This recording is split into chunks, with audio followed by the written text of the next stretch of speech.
सबको नमस्कार। एक फिल्म लगी है रंग दे बसंती।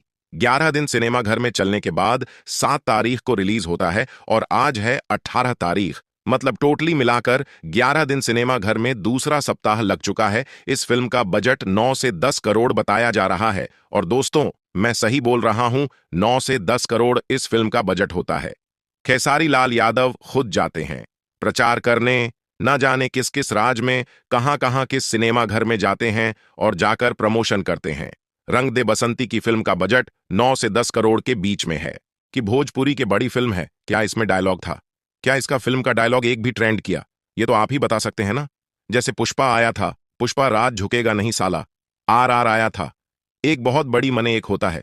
शाहरुख खान का आया था पठान, उसमें भी एक बहुत ही मजगुआन दिया। ऐसा लगा हो तो कमेंट जरूर करें। बाकी मैं बता दूं कि इस फिल्म के कमाई के बारे में अभी शोरगुल से मुझे कुछ पता ही नहीं चला। अब पता क्यों नहीं चला? क्योंकि मैं सोशल मीडिया पे एक्टिव भी नहीं था। जितना दिन एक्टिव था, ये तो देख रहा था कि क्या पोजीशन चल रहा है। रंग दे बसंती भोजपुरी की बड़ी फिल्म है, क्या करेगा कमाई? जनता का अनुभव क्या है? जनता सिनेमा घर में देखने जाएगा या नहीं जाएगा, या खेसारी लाल यादव का सिर्फ फेस देखकर घर में घुस जाएगी? ये सारा सवाल तो दोस्तों आप भी जानते हो। लेकिन इसका बजट था, इतना कमाई कितना किया होगा? कमेंट जरूर और जाते जाते चैनल को सब्सक्राइब जरूर करें।